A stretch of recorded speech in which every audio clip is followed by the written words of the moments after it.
Yes, it is Friday, September 24th, 2021, and I just left the Batchewana First Nation healing place.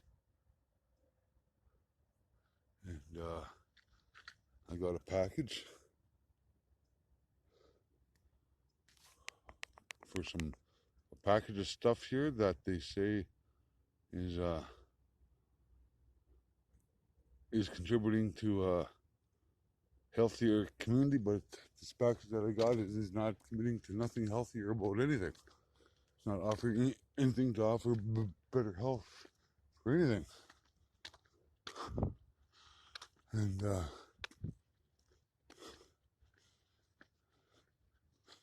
so I am not only speaking as a Batchewana First Nation member,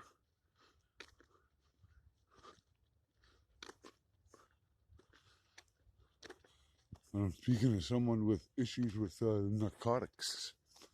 And just leave it at that, but when I get home, I'm going to be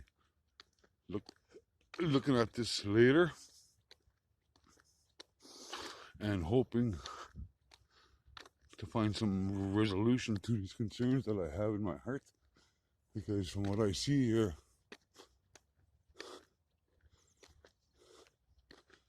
well, we'll talk about it later.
All right, welcome to the show. This is WBYTN, the Wild Bill YouTube network, and you are watching Axiom series. This is episode 2, Addiction, Recovery, and Community Health. In episode 1, I just gave a little rundown on what this series is about, what I wish to accomplish with it, the goals I wish to achieve, the objectives that I have, that kind of thing. And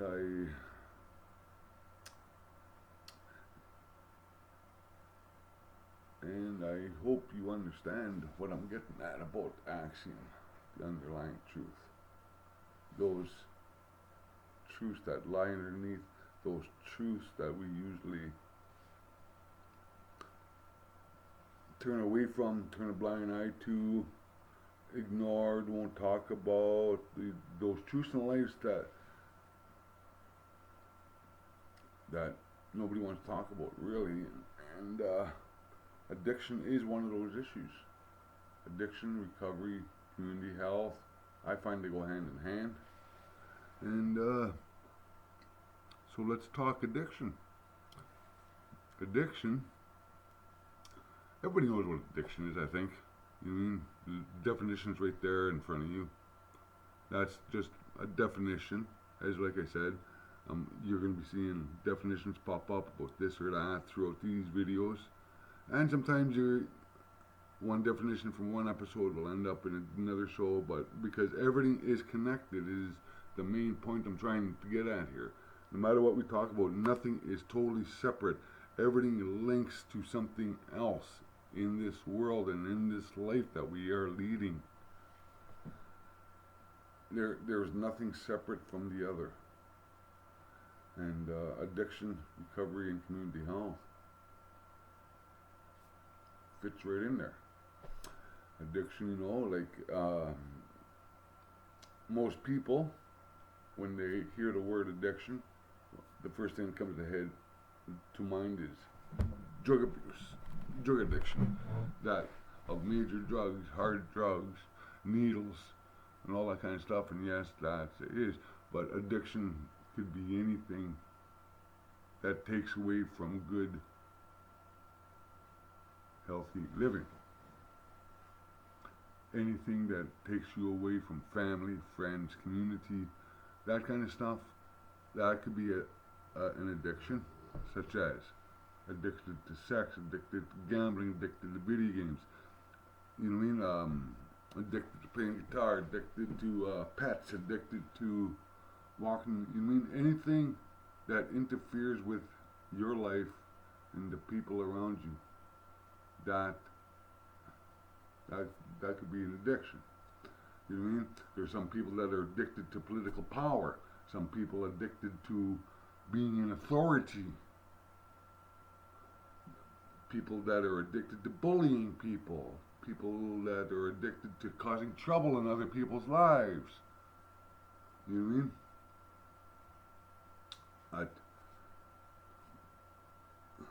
And that is true. There's truth to that. But what I want to focus on right now is drug addiction. Because I am an addict, and I'll be the first to admit that to you. I am an addict. You know what I mean? I've done crack, I've done cocaine, I've done weed, I've done oil, hash. When I was in prison, I've done pills. I have never done needles, I've never done heroin, I've never done, But I am an addict. I'm addicted to video games, I'm addicted to guitar sometimes, I'm addicted to hockey, watching it, playing video game hockey. I'm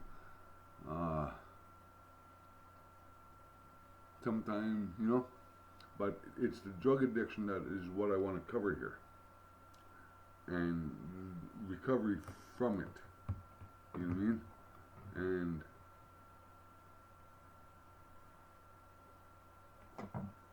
And I don't know what it has been lately that's been reminding me of these things, that yeah, it's my body, my choice, and I can do what I want with my life, but there's something that's been reminding me, coming to me and reminding me that there is a better way. Because drug addiction, I have found, and when I talk to people about it, they really don't like to talk about it or anything, or the cause or the effects that it does have, but drug addiction is usually a hiding mechanism from your life, because there's something missing in your life that you can't put your finger on, that you can't find, that you can't get to.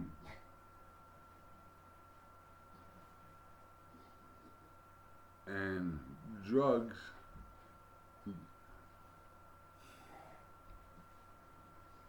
lie to you because they give you that false sense of security until the drugs are gone, and then you feel empty inside here. But it fills a hole temporarily,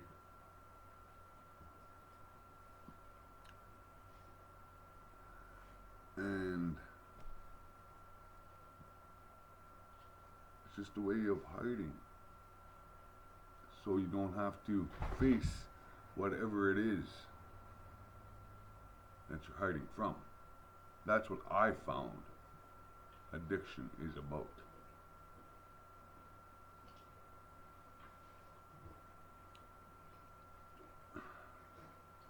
So you start doing drugs and you start getting into the wrong crowd, as they say, the wrong crowd, the wrong crowd, and and and then they become your friends. They become your friends, family, in some sense, while you walk away from your real family and friends.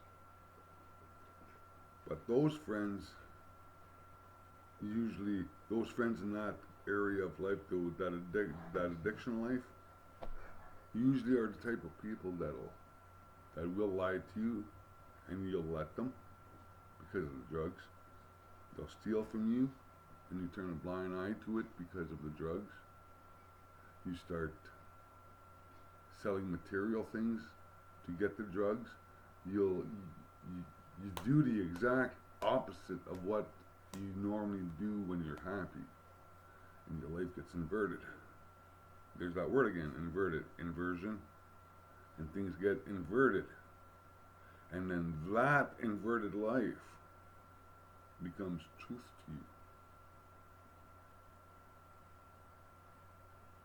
you. And the good life of family, friends, honesty, love, and all that kind of stuff falls by the wayside, and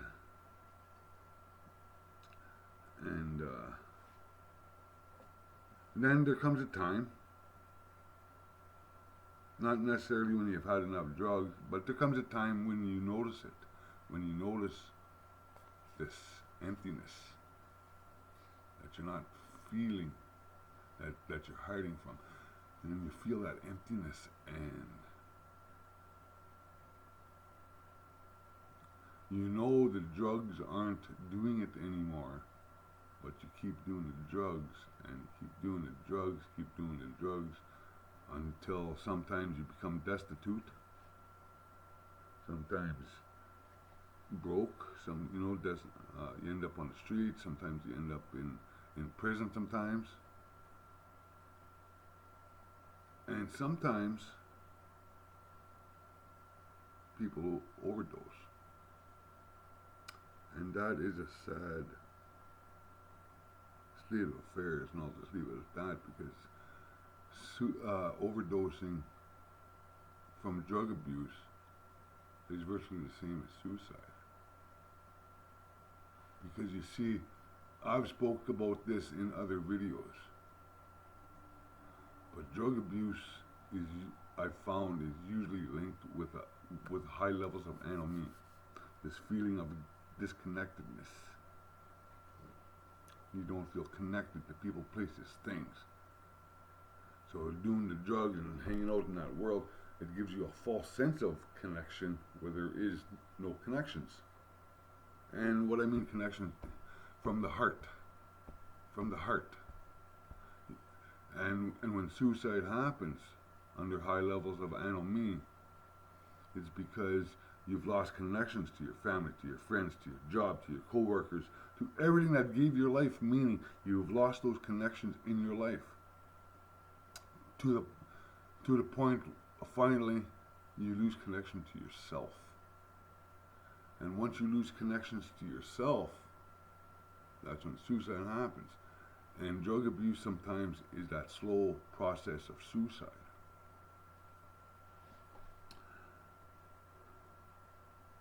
But then there are times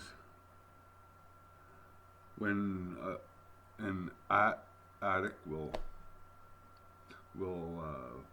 finally face it and reach out for some help to get off the drugs and start turning that inverted life back to where it should be. And when you reach your hand out for help, right? Help me, I need some help. Most times people get the help. And sometimes they don't. Sometimes when people fall, those closest to them, no matter if it's in that addiction world or their good living world, people won't help them up. and drive their face in the dirt. Sometimes. That's what I found. And sometimes when people reach their hand out, when they get the help, they go into an institution, rehab, rehabilitation, recovery centers, drug addiction centers, but they're institutions.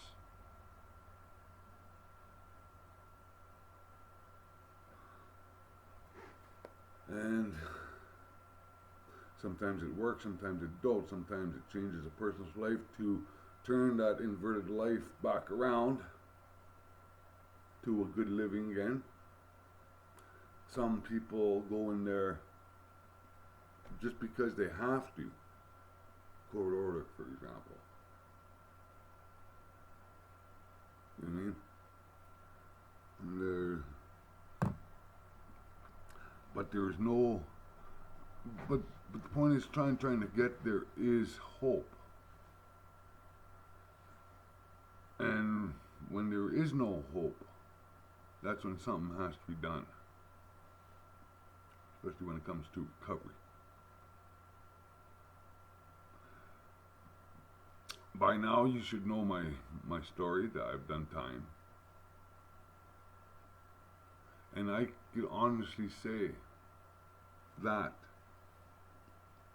rehabilitation institutions or facilities are not always necessary for Aboriginal people.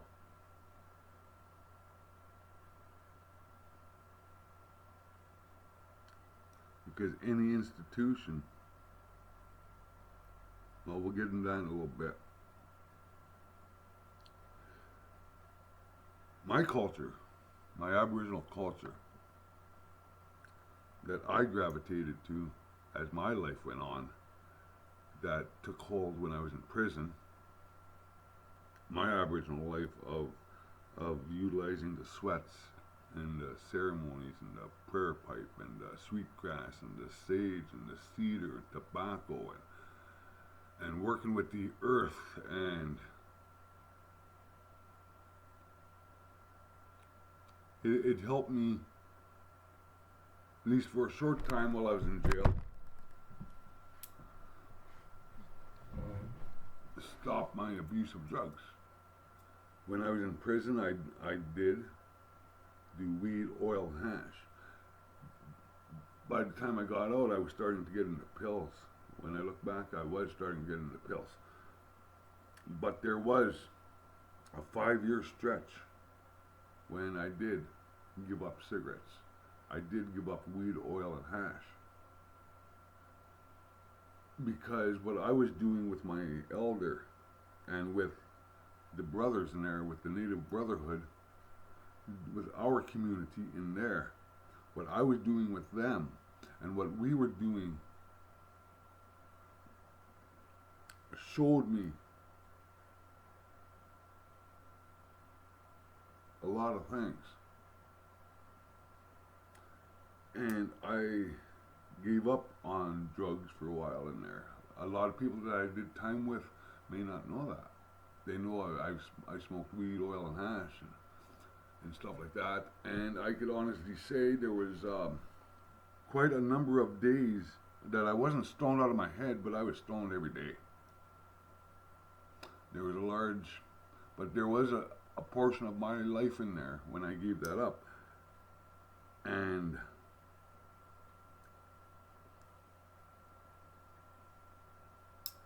that was not on a so much conscious level exactly, but I knew that my life had changed, not only for the worse being in jail for something that didn't happen, but it changed for the better because the person that I was before I went to jail died. That false identity that I was living died, and the person that I am, the consciousness that is me, awakened in jail. And when I didn't see that in those terms at the time. I could put words to all this all that happened back then. Now, but I couldn't put words to it because I didn't know what was happening. Just all I know is I was absorbing knowledge anywhere I could get knowledge. Understand? And I was on a process of questioning what I thought I believed, and that come from influence of different Aboriginal people, a Native liaison officer, some of the brothers, our elder, other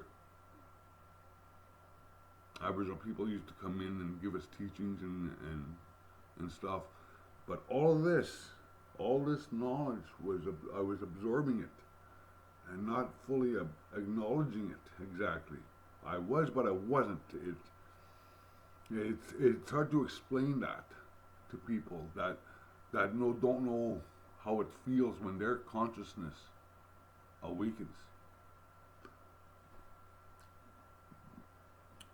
And messages started coming to me, and all this knowledge, and I was sweating a lot, and I was exercising, and I was trying to eat better.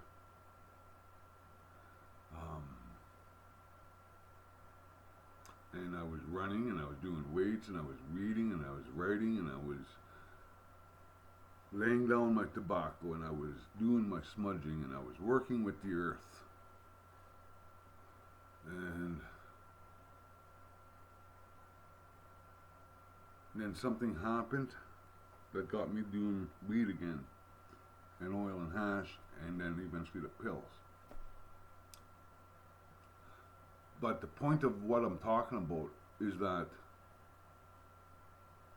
if you know where to go for it, to find recovery, institutions are not always necessary. And I know this for a fact. Because institutions, I've said this in my prisons video I did. When you think about institutions, any type of institution, whatever no matter what type of institution it is, when you think of the word institution, you got to think of those two little letters, in, I-N, in. Because institutions are designed to keep things in, away from the view of the outside, and keep it in. And I found that to be an axiom in life. No matter what the institution is. It may be the institution of the government, might be the institution of chief and council, it might be the institution of Aboriginal belief systems, like the institution of whatever it is. Because as soon as your institution, whatever you are in, starts shutting people out, then I question what you're doing. Especially when it comes to culture, when it comes to healing, when it comes to our spiritual tools, our way of life. That gives us that connection to Mishomis. Mishomis means grandfather. And to Aboriginal people, especially Ojibwe Cree, that use that word for the creator, Mishomis, means God, creator. And once our institutions and our communities start putting up barriers to these things,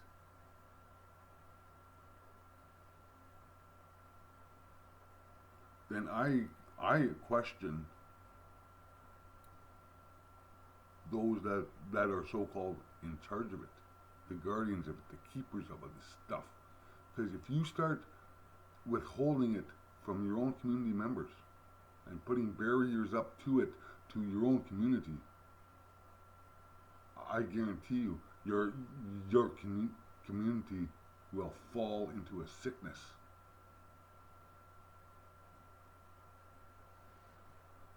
And I think we all could agree to that. So, back to addiction. When people reach that point, it's time to stop this stuff. They go into rehab facilities, rehab this and rehab that, and drug programs, and all this stuff. But what it usually entails, at least for Aboriginal people that I have found, at least where I am from, it means leaving this community to go to another.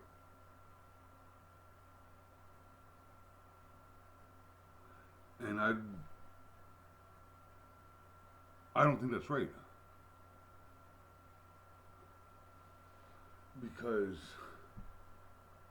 recovery and access to these healing practices have been reduced in many ways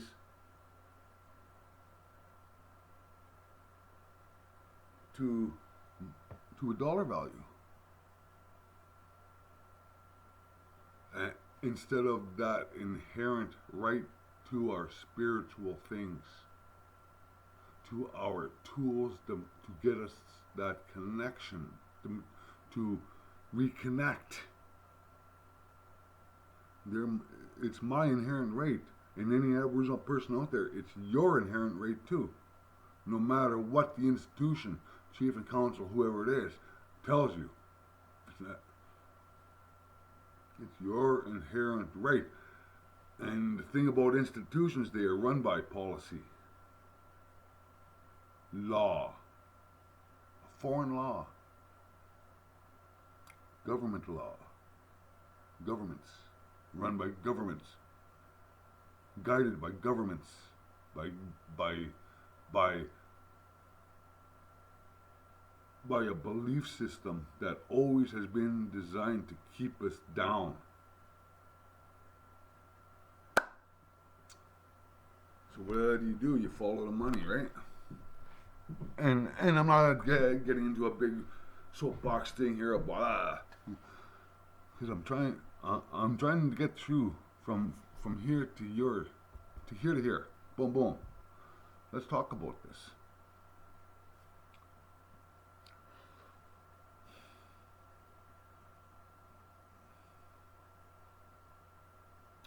If we have these tools, these healing tools and these healing practices that we hold so high up, when it's politically correct to do so, but at the grassroots level we are not doing it. Our spiritual beliefs is being inverted and then reduced in scope, importance, and effectiveness.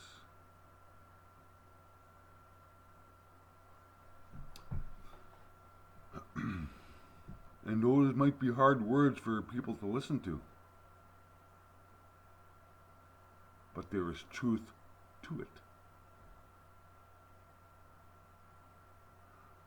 So when somebody from an Aboriginal community, a reserve, and all this kind of stuff, wants to get off the drugs, the only place that they could go is to their own people, right? That's where you should go. Reach out your hand to your people, say, help me, help me, help me, help me, please help me, I need some help.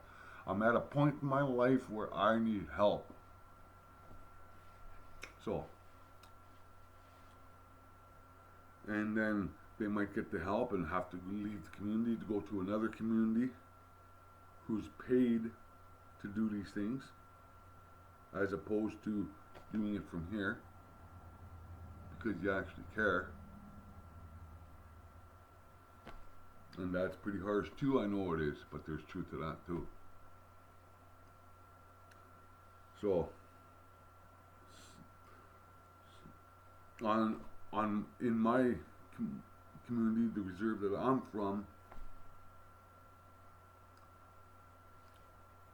they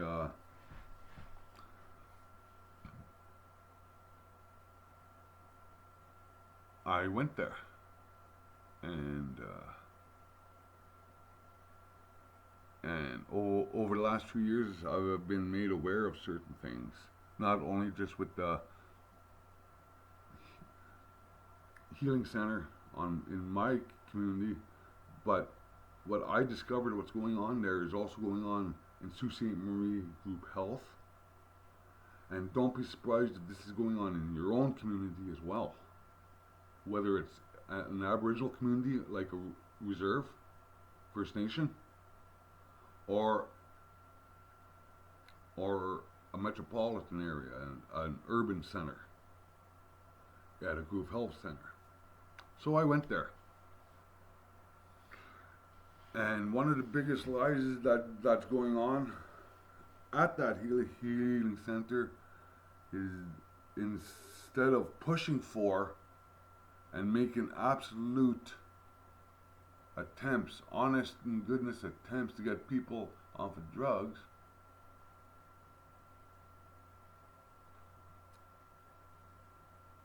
drug addicts are being enabled to continue their self-destructive behaviors, and they are being encouraged to do so. And that's pretty harsh words, I know. But I know that to be true. So I went there because the Batchewana First Nation Healing Place is offering kits. Kits.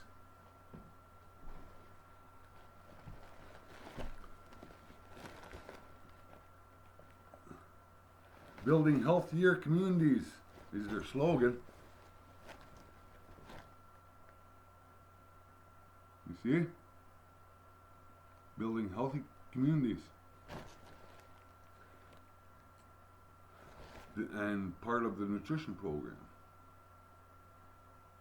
And that's how this disgusting thing that's going on there that's how it's being hidden behind platitudes, being hidden behind budget, being hidden behind laziness. Because you see, because if you look at the Batchewana Healing Center website, they say they have a program for drug prevention.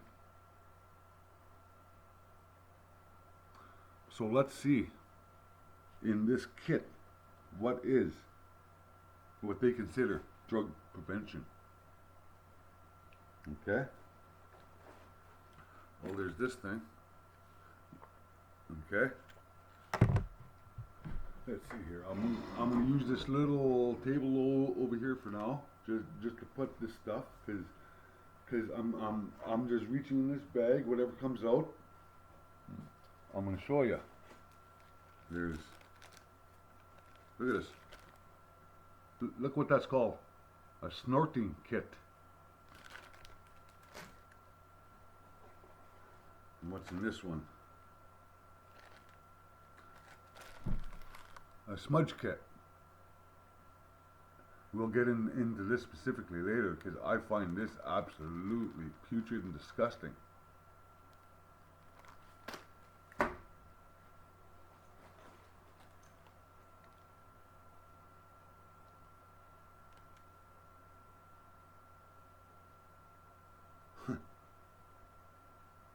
This is Oaxaca, I guess. If you can read that. And this is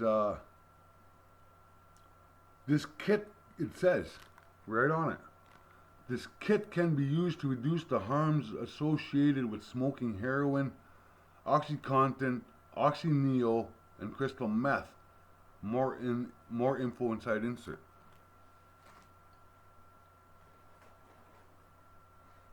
And what's this?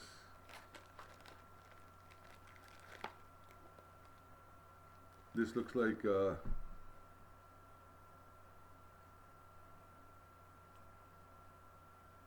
Not sure what this is.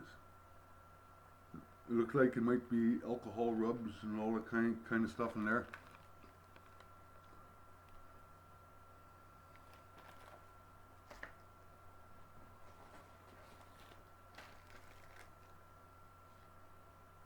Here's another one of those kits to reduce the harm associated with smoking heroin.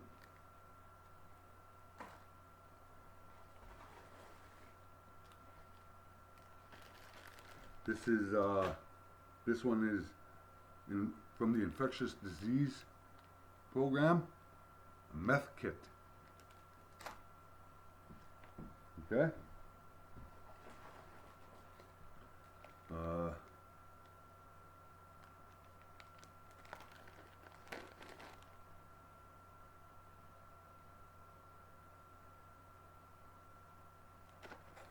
HIV testing stuff, I guess, or something. I don't know.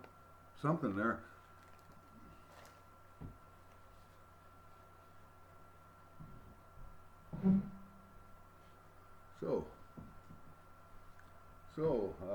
I'm not sure if I left anything out of this. So, let's go with this, we'll go with this one. I'm going to open these up right now. They're still sealed. Every one of these things is still sealed.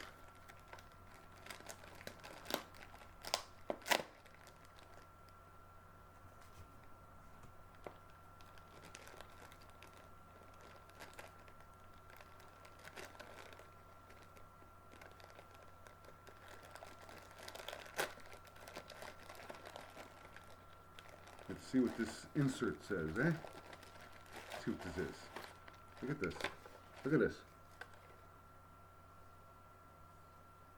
This is for shooting up. I've never shot up before. You see it on TV though. I've seen it, and I'm assuming this is what you use to explode your vein to shoot up.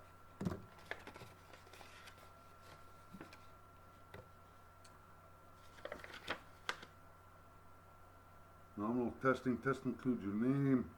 Nominal only dictionary. Anomalous testing. Point of care. HIV testing. This is done on site and includes a screening test. Results are available while you wait. If the test is reactive, a possible positive result, then the standard HIV test will be ordered to confirm the result.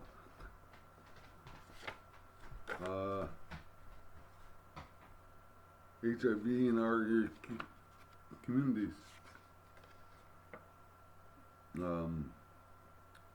OAHA services, pre and post-test counseling, education and support, HIV/AIDS treatment information, advocacy, referrals, and health and wellness specialist assistance, accessing traditional medicines.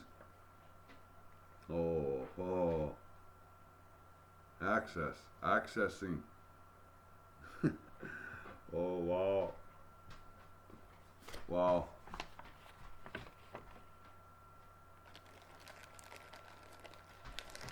So it's all in this stuff. Look at it.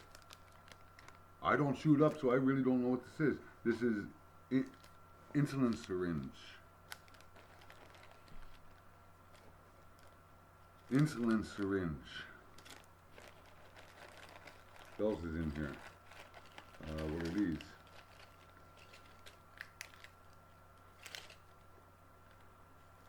Cup. I don't know what to do with these things, man. Cups, whatever these are. I don't know what these are. I don't use these. I don't shoot up. Some more cups. What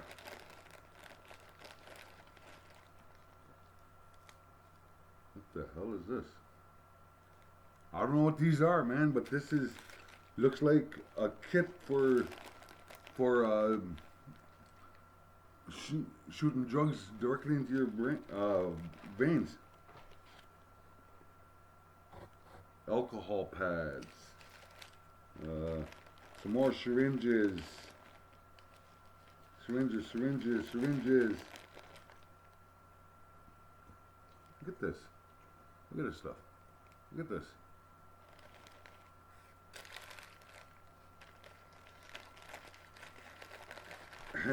and they say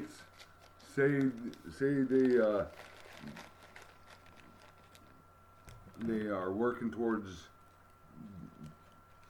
they are programmed towards drug prevention. This don't look like it to me.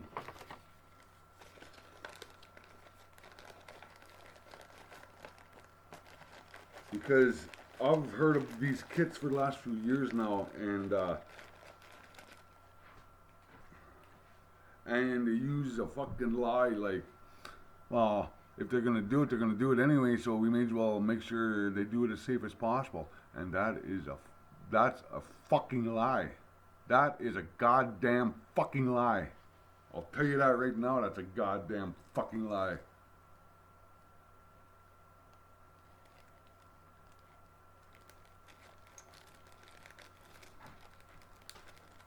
Harm reduction kit.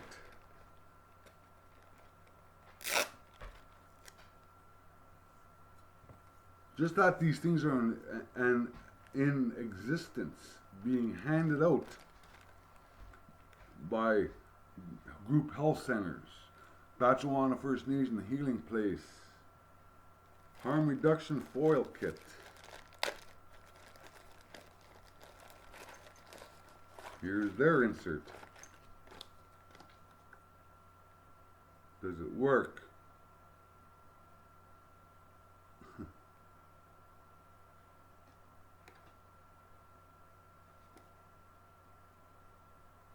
Get your stem or roll foil ready, halfway in a V shape. Look at this. They even instruct you how to fucking how to smoke the drugs. How is this preventing addiction or drug use, drug prevention, when you're instructing people how to fucking do it? Like, seriously. I don't get it. I understand that the drug abuse problem is a real issue within our juice to get loose. Massage lubricants, and I'm assuming these are condoms. I don't know.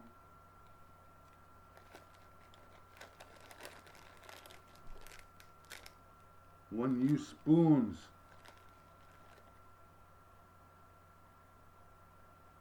Whatever this fucking thing is.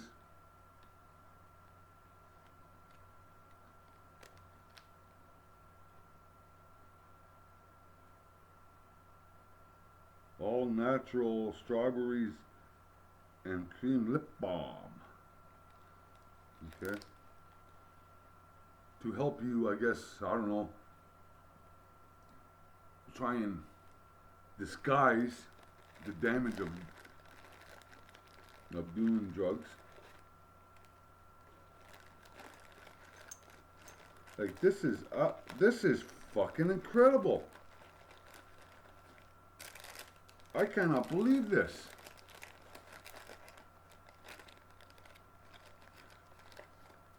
Well, if they're going to do it, they're going to do it anyway, so may as well make sure they do it as safe as possible. There's no safe way to do drugs, because once you're fucking buzzed out, believe me, I know what it's like to be all fucking fucked up on something. And you're not worrying about swabbing this, or not sharing this or that, or... Because when you're all fucked up, you want to see if you can get more fucked up. Look at this. Let's see what's in this one. What's in this kit? 4 pieces. Oh, look. These are the actual tools to do the drugs.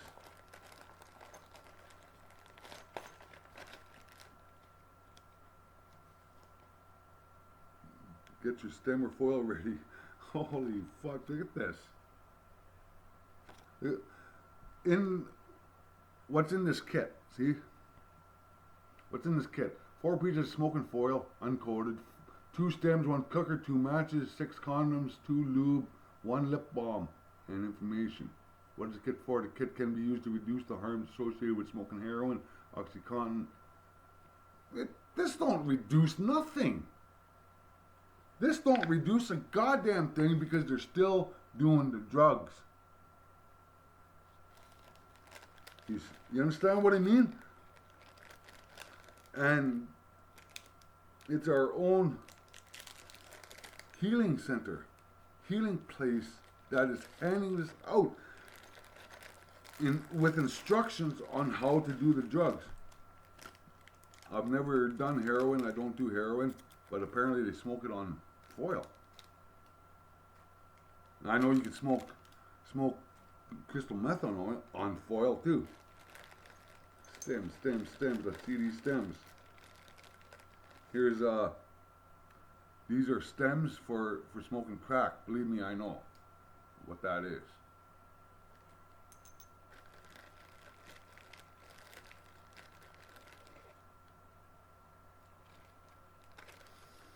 Any other stems in here? What's in here? What's in here?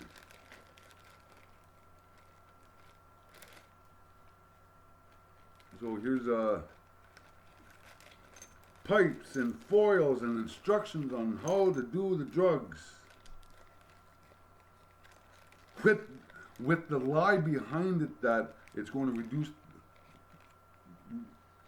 reduce the harmful effects somehow. She's doing the fucking drugs. And it's our own healing center that's instructing community members how to do it.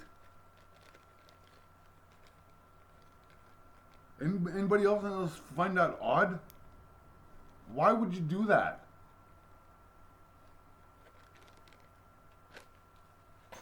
Because this program that they put together has money associated with it. That's why. It's job security. It's job creation. Why they're doing this? Because if you actually do something to get people off of drugs and do things properly and try and reach some people to stop doing drugs, the numbers of drug users might reduce.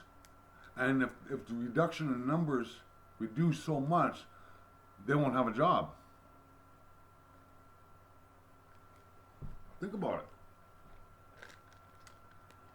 Why do you think prisons are always overcrowded? Job security.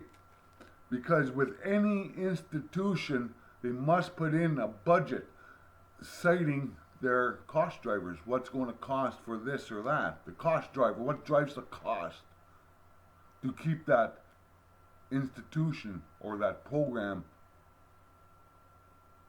going? In prisons, the major cost driver is full beds. Convicts.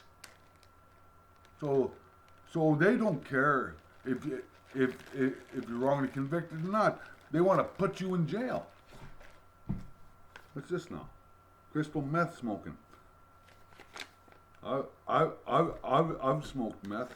I know how to smoke meth. I don't. And those that are new to doing drugs, it won't take them long to figure out how to do it, believe me. Because there's enough drug users that will show them. Yeah, this is an end piece.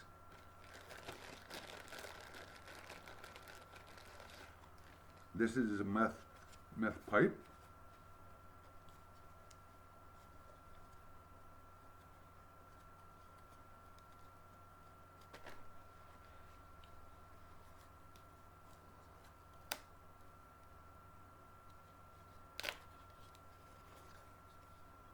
It's a meth pipe. That's some pipe for smoking crystal meth.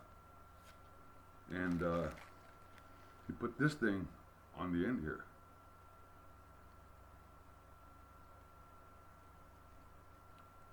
See? So the heat won't burn your lips. Okay? Because believe me, I'm no fucking angel. And I've never claimed to be one. But I've never lied to my community so much as to think that these kits are doing any good for the community, for the people, for families, for recovery.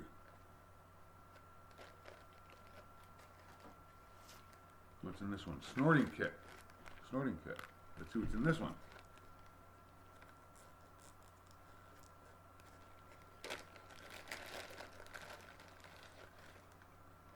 Some more foil.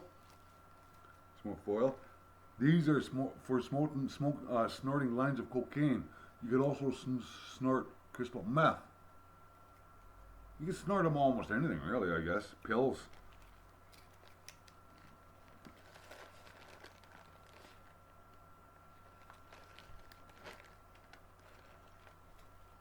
To me, these aren't preventing anything. These are death kits that are being handed out with no barriers in the way, with no, just go to your group health center, go to your First Nation healing center if you have one. Go ask them. I'll bet you they have these. That's pretty freaking sad, man. What's in this one? Let's see what's in this one. What's in this one? Let's see. These are, looks like,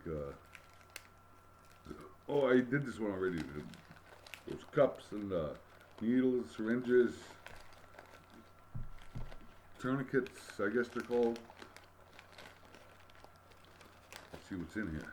Let's see what this insert says.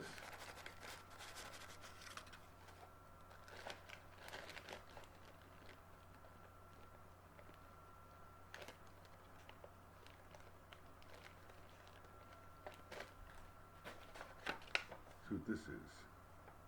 Oh, this is that HIV test stuff. Yeah.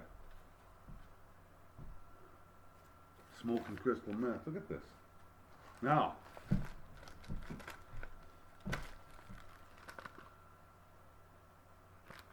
love of our people.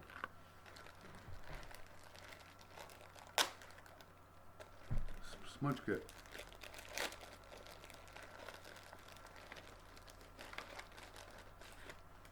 Look at this. Look at this. Okay, there's different smudge materials. There's looks like some sweetgrass, some tobacco looks like, some sage, a shell to put your smudge stuff in, matches, cedar.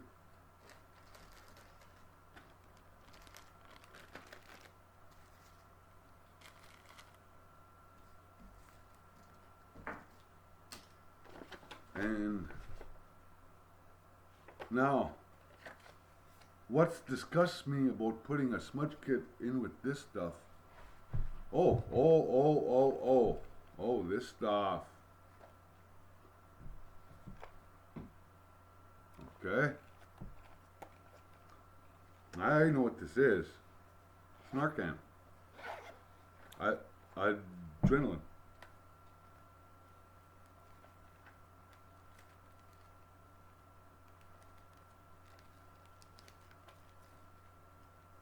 And I'm just glad I don't know how to use this stuff. There's baggies, there's...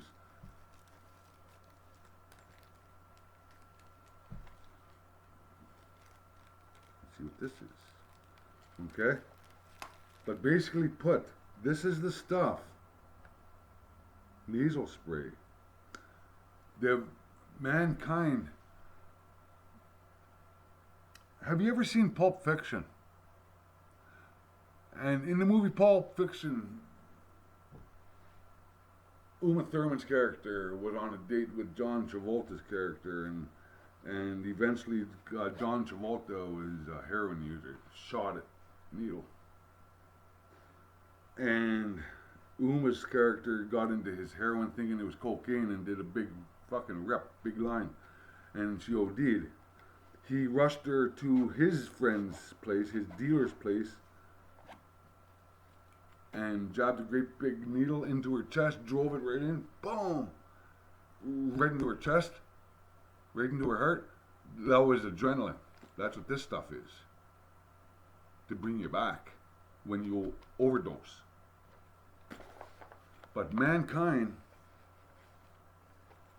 has refined the use of adrenaline from that needle to go into your chest, apparently into a nasal spray.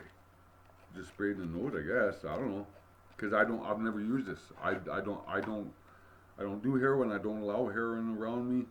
As bad as the stuff that I've done in my lifetime,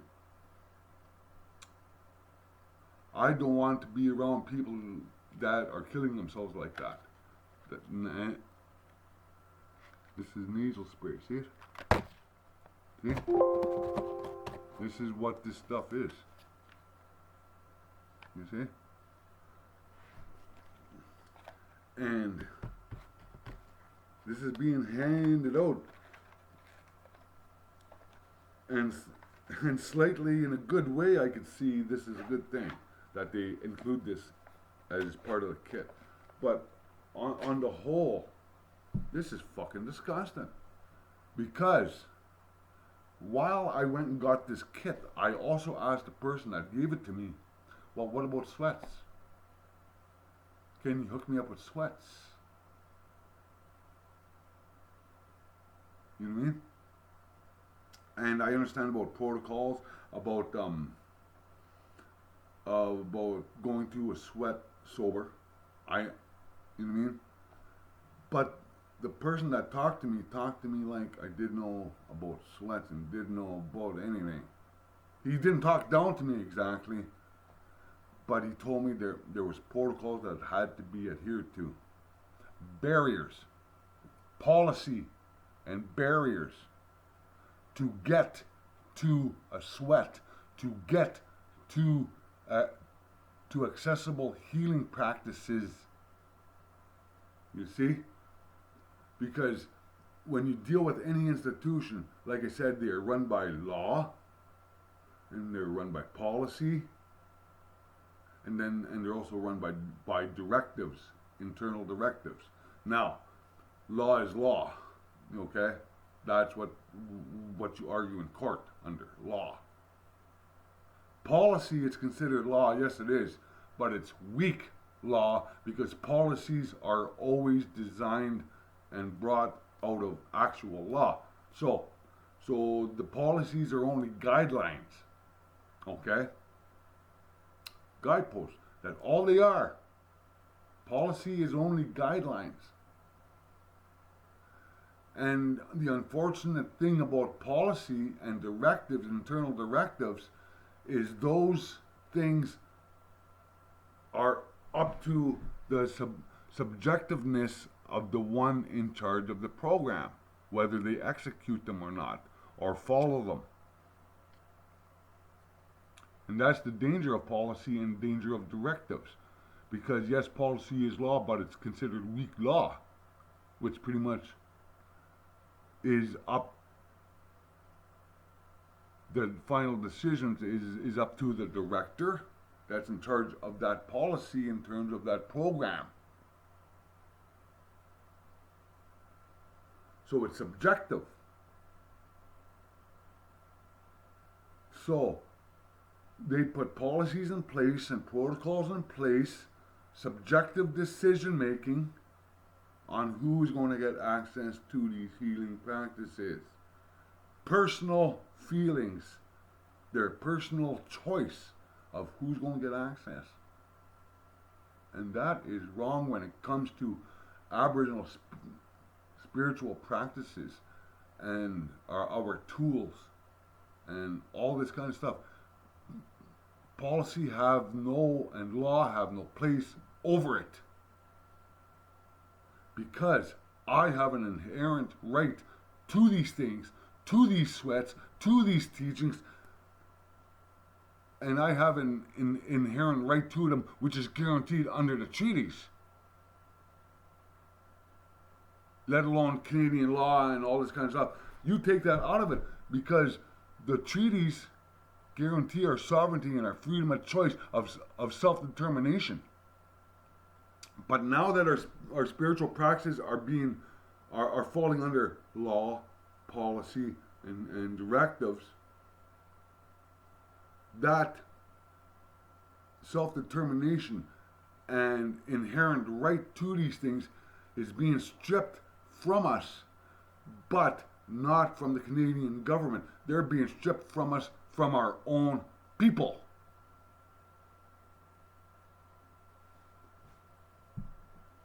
For what? Job security? To maintain a program? A program where you hand out instructions on how to do hard drugs, where you hand out adrenaline in case you overdose. Because they're right, people are going to do what they're going to do, and people are going to do their hard drugs regardless. But you think these things promotes any type of safety? Because believe me, when you're fucked up, you're not thinking straight. And yes, this might be a tourniquet where you wrap it around your arm to expose the vein, right? But you know what this could also be used for? To strangle somebody with them. Believe it or not. Because I know how a fucked up person thinks. And when the drugs are getting low and getting down to the last hoot or the last jab, you're the one that wants it. I know a friend of mine that was stabbed for the last piece of crack. The guy that stabbed him ended up doing 5 years. But I also know of young girls, young women, one at least, which the story that I got was that she was on crystal meth and she froze to death on her own front porch because she couldn't make it into her house. These kinds of things, these kinds of stories.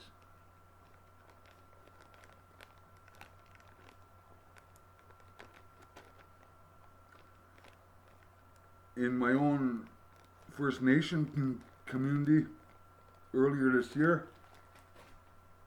one of my buddy's girlfriend hung herself,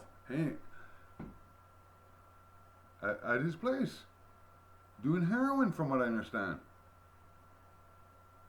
And there's been countless times when I know I've heard other people talk about, well, he overdosed over here and he overdosed over there. They had Narcan, brought him back. He overdosed. There was a guy on my First Nation that got out of jail. How after many years, 3 years or something like that. Went to the apartments to party. Did some heroin. His first hit of heroin. Boom. His first night out of jail. He did a big hit, a big blast of heroin. Died.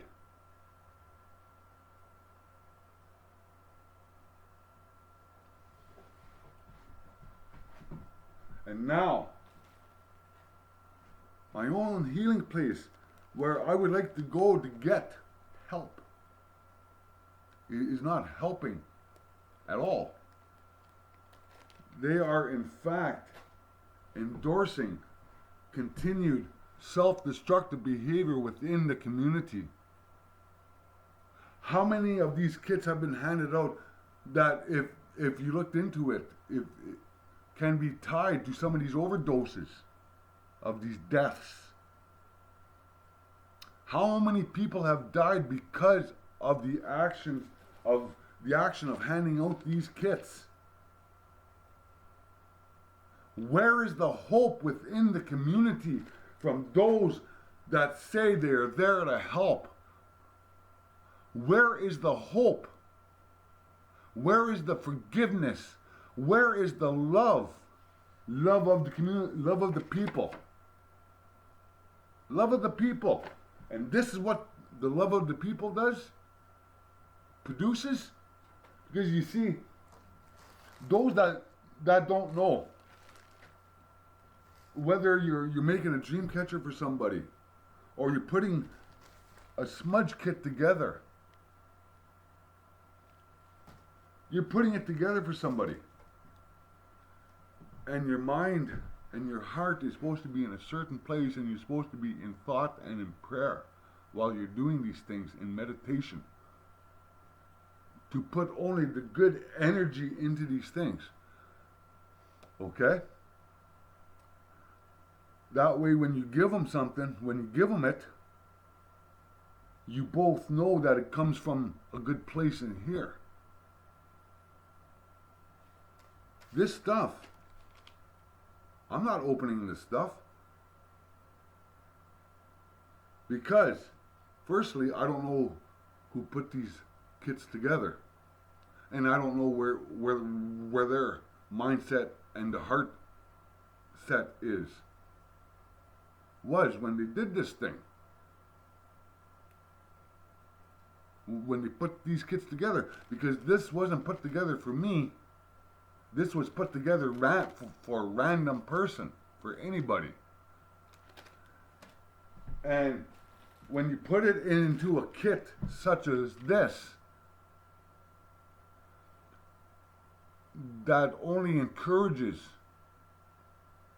self-destructive behavior up to and including various sicknesses, including death. How am I supposed to trust these things?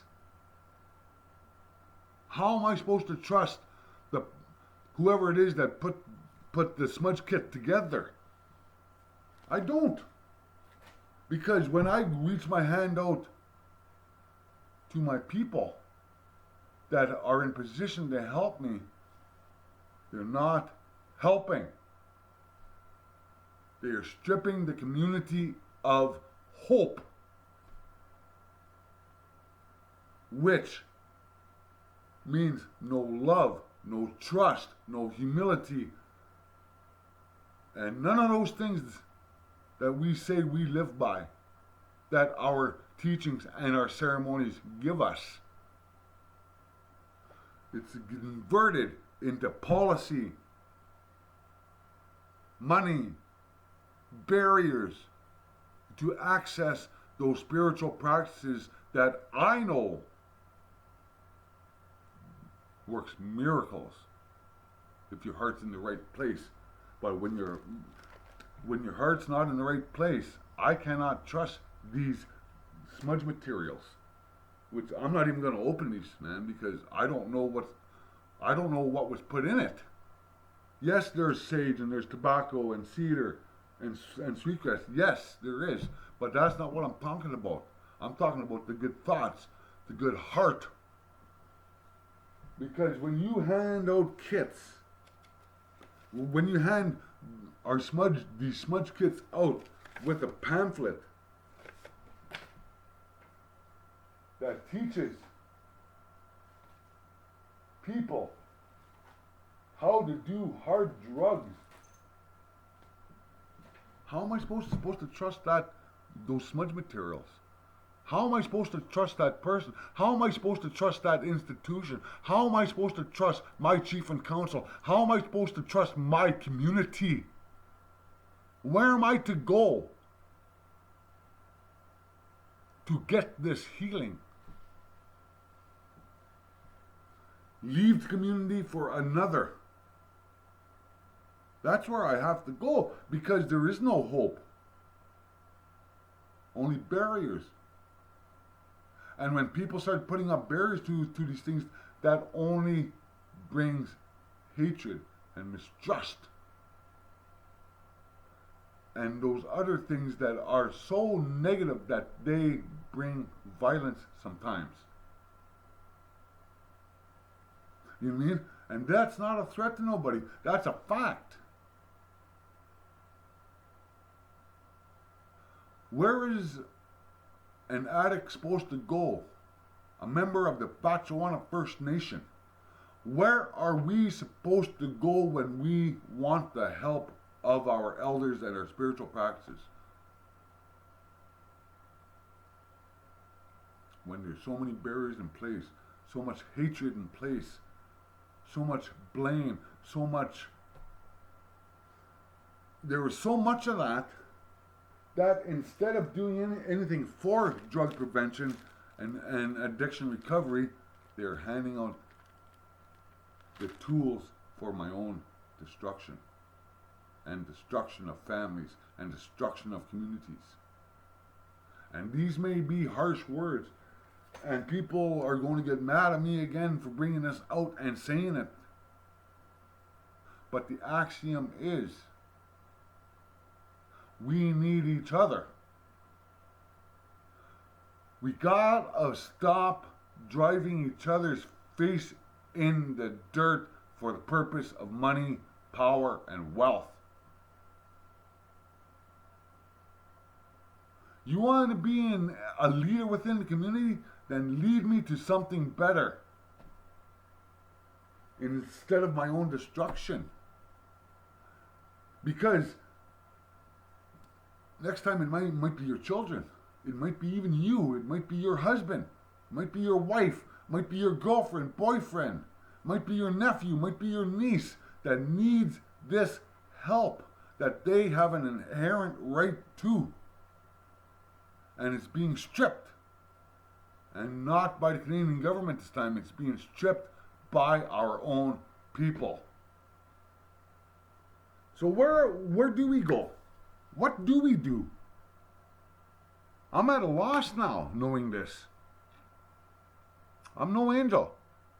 Some people may say he's a fucking asshole or he's a fucking goof. Well, that's your opinion. Opinions vary. But I'm not as dangerous as somebody who lies to their community saying they're there to help when they're not.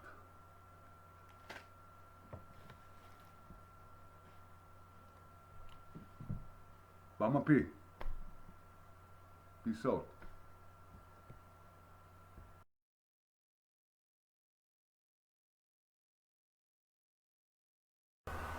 But ignorance is bliss, but only for a while, until they knock on your door and ask for your papers. This is a great line. Mark Twain: never argue with stupid people. They will drag you down to their level and then beat you with experience. And we've all bloody been there. You have the right to remain stupid. Everything you do not know can and will be used against you, most likely for profit. You can ignore reality, but you can't ignore the consequences of ignoring reality. And that's the whole point of today. A nation of sheep will soon have a government of wolves. And when you look around the world, that is what we have overwhelmingly, virtually everywhere. So how do we go from this to this? Like I say, it's a fantastic story, it's a long story, and an amazing story.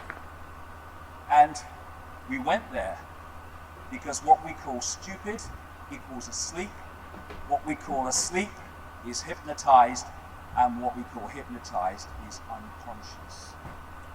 We have been systematically put into a state of unconsciousness so that we cannot see what we are part of and what we are experiencing, though that is changing and changing fast. Until you make the unconscious conscious, it will direct your life and you will call it fate. All the time, the subconscious, which we're not aware of, is dictating the behavior and responses of the conscious. And if we don't understand the unconscious, then the conscious will just be a pawn in a game. It doesn't understand. Ignorance. The most violent element of society is ignorance. Ignorance is the key to everything, because everything comes from ignorance. What we will challenge, what we will accept, what we will respond to, what we will ignore, all comes from ignorance. What we will support and what we